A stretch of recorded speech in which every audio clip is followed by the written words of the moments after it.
नमस्कार, आप देख रहे हैं द हिंद 24 न्यूज और मैं हूं आपके साथ साक्षी। आइए नजर डालते हैं आज की बड़ी खबरों की ओर। नमस्कार, मैं आरती वर्मा और इस वक्त मैं मौजूद हूँ खुशालपुर में। यहाँ आपको बता दें चुनावी दौर है और सभी कैंडिडेट जो है मैदान में उतर चुके हैं।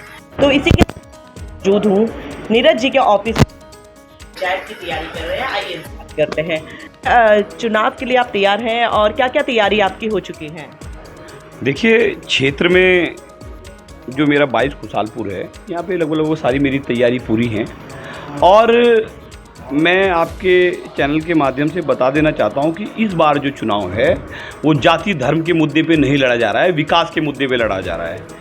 पिछले जितने भी उम्मीदवार थे और जो करंट में भी उम्मीदवार हैं वो केवल धर्म के नाम पे वोट मांग रहे हैं और मैं विकास के नाम पे वोट मांग रहा हूँ। जो क्षेत्र की समझदार जनता है, जो क्षेत्र के समझदार मेरे अपने परिवार के लोग हैं इस क्षेत्र के, उन्होंने इस बार मन बना लिया है कि इस बार विकास का एजेंडा होगा। एजेंडा इस बार जाति और धर्म नहीं होगा।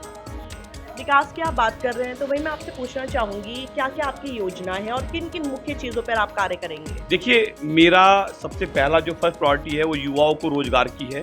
युवाओं को हजारों तरीके की योजनाएं जिला योजनाओं में होती है जो हम करा सकते हैं। उनके 1 लाख से 10 लाख रुपए तक के लोन, जिसमें लगभग 35 से लेकर 50% की सब्सिडी है। उसी में महिलाएं भी हैं। छोटे छोटे क्लस्टर, छोटे छोटे समूह बना के उन्हें लोन दिला के अपने जो घर में ही रोजगार सके, मातृशक्ति का हो गया है। तीसरा, बच्चों को बेहतरीन शिक्षा मिले, उसके लिए यहाँ कॉलेज की मैंने हमेशा कहा है। और जो यहाँ के स्कूल्स हैं उन्हें हम कैसे स्मार्ट क्लास से जोड़ दें, कैसे उन्हें हम डायरेक्ट कनेक्टिविटी से जोड़ दें ताकि वो और बेहतर शिक्षा में अपना काम कर सकें। तीसरा हमारा बेहतर स्वास्थ्य है, जिसमें हम बुजुर्गों को स्वास्थ्य की बात कर रहे हैं कि बिना स्वास्थ्य के कोई भी काम बेकार है। तो जितने हमारे बुजुर्ग लोग हैं, सीनियर लोग हैं, यहाँ पे एक हमारा सामुदायिक स्वास्थ्य केंद्र है, उसमें और बेहतरीन हमारे डॉक्टर्स आ जाएं, सभी तरीके के हमारे चेकअप्स यहीं पे होने शुरू कर दें, ऐसी हमारी कोशिश है। चौथा, हमारा जो रोड्स हैं, नालिए हैं, स्ट्रीट लाइट्स हैं, ये हमारा है ही है। ये सब में हमें करना ही करना है और ये मेरे लिए कोई ज़्यादा बड़ी बात नहीं है। क्षेत्र को मैं इतना दे दूंगा, रोड, नालिए, स्ट्रीट लाइट की कोई समझ नहीं पाएगा कि इतना काम आया कहाँ से। सबसे बड़ा जो मेरा मेन मुद्दा है जिस पे मैं चुनाव लड़ रहा हूँ, मैं कह रहा हूँ कि चुनाव जीतने के 6 महीने के अंदर अंदर मैं इस क्षेत्र में जो बिजली का बिल है वो फ्री कर दूंगा। और मैं फिर कह रहा हूँ, मैं फ्री कर दूंगा तो फिर कर दूंगा। और ये इसलिए बोल रहा हूँ क्योंकि मैं कर सकता हूँ। हर घर का जो बिजली का बिल है वो फ्री हो जाएगा 6 महीने, चुनाव जीतने के 6 महीने के अंदर। ये पूरी प्लानिंग मेरी है। फिर जितना यहाँ नशा है उसके खिलाफ जागरूकता मैं कैसे फैला सकता हूँ, कैसे एक ऐसी टीम बनाए जो मेडिकल नशे की तरफ यहाँ के बच्चे चल रहे हैं उन्हें कैसे उनका दिमाग डाइवर्ट करके मैं उन्हें और कामों में, रोजगार की तरफ जोड़ दें, ये एक पूरा मेरी प्लानिंग है। और जो मेन मुद्दे विकास के हैं जिससे लगभग 15-20 साल से ये क्षेत्र भटका हुआ है, क्योंकि लगभग 15-20 साल से यहाँ पे जो वोट लिया जा रहा है वो जाति और धर्म के नाम पे लिया जा रहा है। और हमारे क्षेत्र के जो शरीफ लोग हैं वो जाति धर्म के नाम पे हमेशा वोट कर देते थे, पर इस बार उन्होंने मन बना लिया है कि इस बार केवल मुद्दा जो होगा विकास का होगा। और मैं सबको कह रहा हूँ, जितने भी लोग हैं, चाहे वो मेरे पक्ष में है या नहीं है, पर वो आपका जो उम्मीदवार है उससे जरूर पूछे कि आप मेरे लिए आने वाले 5 साल में क्या करेंगे, आप इस क्षेत्र के युवाओं के रोजगार के लिए क्या करेंगे, आप यहाँ पे जितने भी छोटे छोटे जो रोजगार हैं उनके लिए क्या करेंगे। यहाँ इतना बड़ा इंडस्ट्रियल एरिया है, 2 इंडस्ट्रियल एरिया हमारे क्षेत्र में है, उसके लिए आप क्या करोगे। तो ये मुद्दे होने चाहिए भाई साहब। चुनाव अगर हो तो मुद्दे पे हो मैडम, और ऐसे चुनाव ना हो, क्योंकि 5 साल आज जो आप करेंगे वो 5 साल आपको भुगतना पड़ेगा। आप अच्छा करेंगे तो अच्छा होगा और बुरा करेंगे, अगर किसी गलत आदमी को वोट दे देंगे जो कहेगा कि जी मैं काम करा ही नहीं सकता, क्योंकि आप समझिए, जिसकी आज सरकार में अपनी बात है काम वही करा सकता है, जिसकी केंद्र में बात है काम वही करा सकता है। तो मेरा ये कहना है कि इसे मुख्य धारा में इस क्षेत्र को जोड़ना है। जो इस क्षेत्र में आज तक काम नहीं हो पाए, ये पिछड़ गया है जो हमारा क्षेत्र विकास के नाम पे, वो इस बार मेरे होने के साथ साथ पूरे क्षेत्र में जो विकास के काम अधूरे हैं वो सारे के सारे हो जाएंगे। ये बहुत अच्छी बात इन्होंने विकास की कही है और विकास होना भी चाहिए। तो वहीं मैं आपसे एक सवाल और करना चाहूँगी, आपने बहुत अच्छी बातें रखी हैं अपनी, तो वहीं मैं दूसरी ओर आपसे एक सवाल करना चाहूँगी कि आज के दौर में चाहे बालिग हो चाहे नाबालिग हो, हर घर में बच्चा जो है नशे का आदी होता जा रहा है।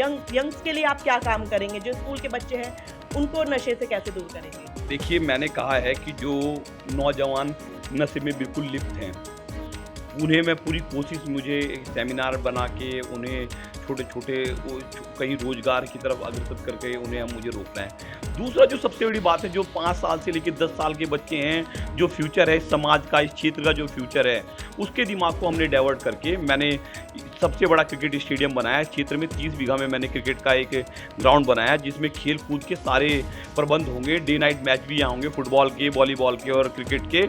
और इंडोर गेम्स जो हैं, इंडोर गेम्स भी मैं यहाँ पे करवाने की पूरी व्यवस्था करा रहा हूँ। मेरा एक ही मानना है कि अगर बच्चों को नशे से दूर रखना है तो उन्हें शारीरिक क्षमताओं की ओर ध्यान देना पड़ेगा। बच्चा आज की डेट में खेलने कूदने की बजाय वो फ़ोन में ही घुसा रह गया है। और ये उनके माँ बाप का भी, मैं सबके माता पिता से भी ये निवेदन करना चाहता हूँ कि अपने बच्चों को 5 से लेकर जो 10 साल तक के बच्चे हैं उन्हें फ़ोन ना दे, उन्हें खेलने कूदने की ओर आकर्षित करें, क्योंकि जब वो खेलना कूदना शुरू करेंगे वो नशे से बचे रहेंगे।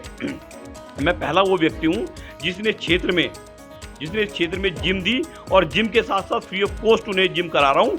1 भी रुपया मैं अपनी जिम में 1 रुपया किसी भी जो यहाँ पे लड़के हैं वो काम जो जिम कर रहे हैं उनसे 1 रुपया भी हम नहीं लेते। उसका कारण ये है कि जो अपने शरीर का ध्यान रखेगा वो नशे की तरफ नहीं जाएगा, और जो नशे की तरफ नहीं जाएगा उसका जो दिमाग है वो तंदुरुस्त बना रहेगा और वो आने वाले अपने क्षेत्र के लिए, अपने लिए कुछ ना कुछ बेहतर कर पाएगा।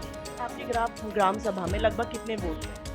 मेरी पूरी जिला पंचायत क्षेत्र में लगभग 29,000 के करीब में वोट हैं और बहुत अच्छा मेरा है। और क्योंकि मैं पिछले विगत 15 वर्षों से यहाँ पे कार्य कर रहा हूँ और मेरे कार्य करने का सबको तरीका पता है।